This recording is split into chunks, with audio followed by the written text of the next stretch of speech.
Assalamu alaikum class. Hope so you are all fine. Today we are going to start the topic religious thinker. Firstly we will discuss the Shah Waliullah. As you know, Shah Waliullah was born on 21st Feb 1703 during the reign of Aurangzeb. His real name was Qutbuddin but became famous as a Shah Waliullah, and Shah Waliullah is the one of the first Muslim thinkers to state that the decline of the Mughal Empire. He believed that in the decline in the position of Muslim was to be stopped. There had to be spiritual and moral generation. Shah Waliullah worked hard to ensure that he was a role model for Muslims. His deep understanding of Quran, Hadith, Fiqh and Tasawwuf that made him a highly knowledgeable scholar at early stage.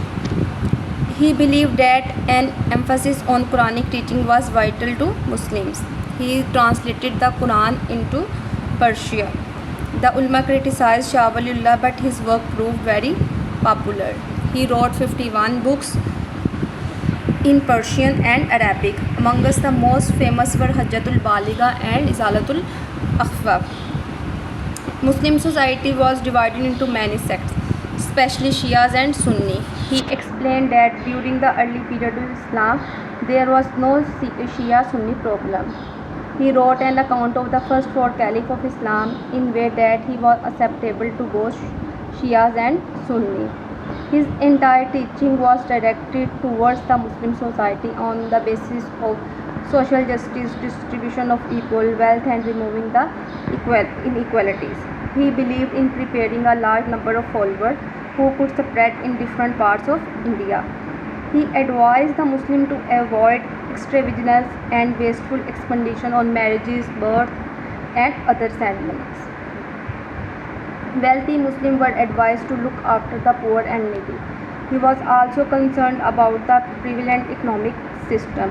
He laid great emphasis on adl and tawazun, that is social justice and equilibrium. He urged traders and businessmen to adopt a fairer system of trading and making money. During his time, the Mughal ruler had become weak. Therefore, non-Muslims' power, especially the Marathas, had become a threat to Mughal power. He wrote letters to the ruler of Muslim state, advising them to unite and race against non-Muslim forces. On his persuasion, the Afghan ruler Ahmad Shah Abdali defeated the crushed the Marathas in Third Battle of Panipat that was fought in 1761. And they were not able to rise again. Now our next topic is about Sayyid Ahmad Shahid Brelvi. Sayyid Ahmad Shahid Brelvi was born in small town of Rai Breli near Lucknow. He moved in Delhi in 1806 and studied in Madrasa Rahimia for 2 years.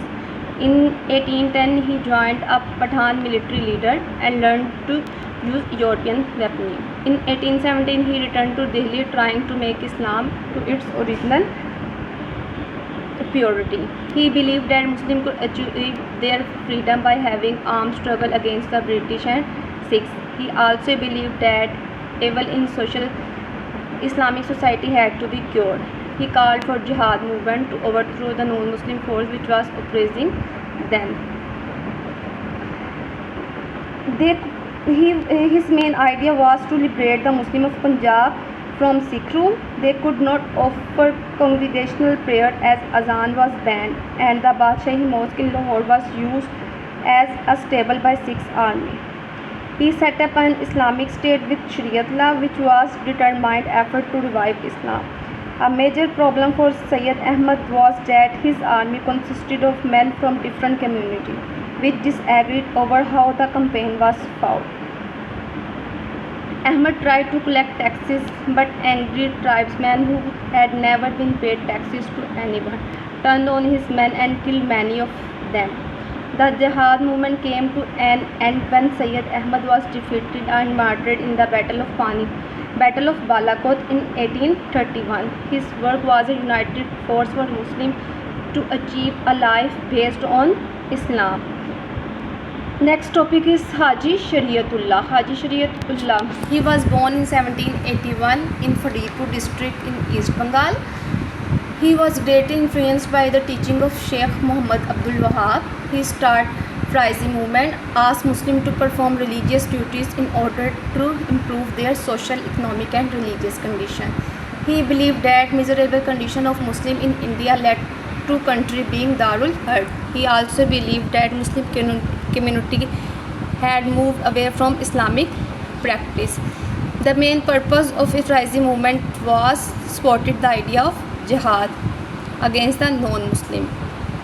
He also emphasis was placed on praying for passing and promising to lead a righteous life in the future, which had crept into their worship.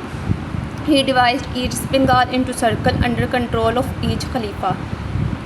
His work is famous by the uprising movement because it gave encouragement to Muslims at a time when they demoralized by oppression suffered from Hindus and British. Now here is a comparison between the three scholars. The first is about Haji Shariatullah, and second is Shah Waliullah, and the last one is Sayyid Ahmad Shahid Brelvi.